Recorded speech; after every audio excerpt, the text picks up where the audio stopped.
For all your Canadian immigration needs, hiring an immigration lawyer has its benefits. He can appeal for you in the Federal Court of Canada and fight for you. The Canada Experience class is quite interesting. On 17th of September 2008, the federal government brought in this new category or class of immigration called Canada Experience class.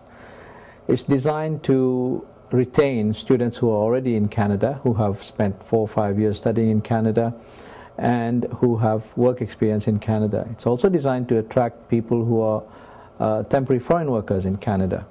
And that in this day and age where processing times are horrendously long, 4 or 5 years, in some places 6 or 7 years, it's very attractive to foreign workers, some foreign workers, and for students to stay in Canada. So this is good news for those who are already studying in Canada and working here.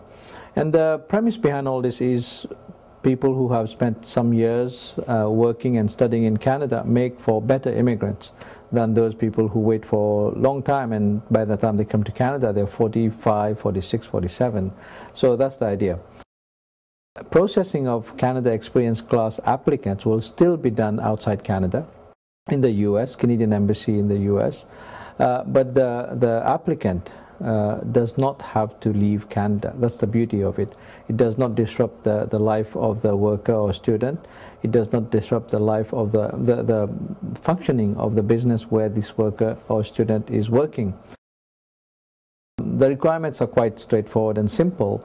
The student has to have attended a recognized institution in that province where that student studied, and the course has to be for a minimum of 2 years.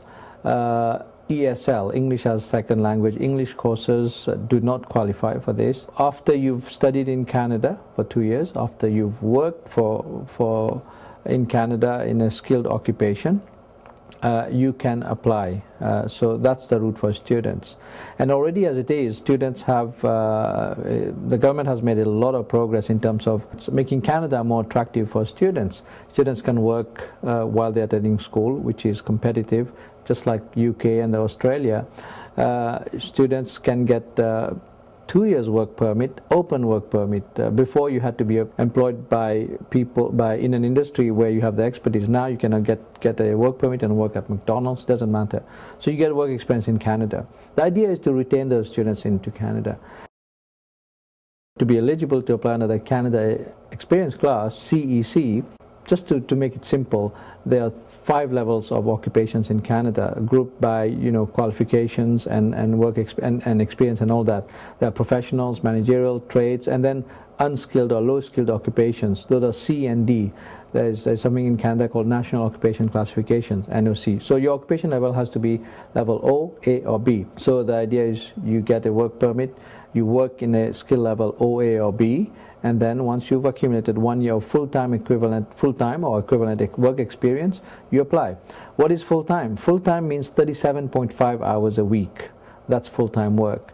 And once you apply, you wait. While you're working in Canada, the idea again is to have you processed within a year or so.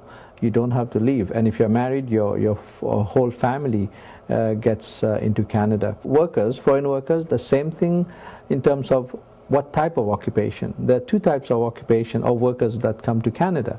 One, skilled workers, and unskilled workers. So this Canada Experience class is not open for unskilled workers. They can have recourse to in different provinces, different programs, different provincial nominee programs designed to attract and give permanent residence to low-skilled workers. But CEC is designed for skilled workers. There is another requirement, that's the language requirement. Actually, the best advice, and it's highly recommended, you just take the test, language test, English or French language test. And as we all know, it's either IELTS or the CELPIP. If you're in Canada, you can take the CELPIP, that's administered by UBC. For foreign workers, it's again, depending on what occupational skill level you are, the language benchmark is determined by that. So all in all, very good for those, very encouraging and very good for students to come and study in Canada, live here, work here, and immigrate here. That's the idea behind this. very good news for foreign workers who've been here for a while. Don't have to leave. They like their job. Their employers like them. The Canada Experience class is where to go. As usual, my advice is talk to a friendly immigration lawyer who is very experienced, and you'll hopefully get good advice, and welcome to Canada through the CEC.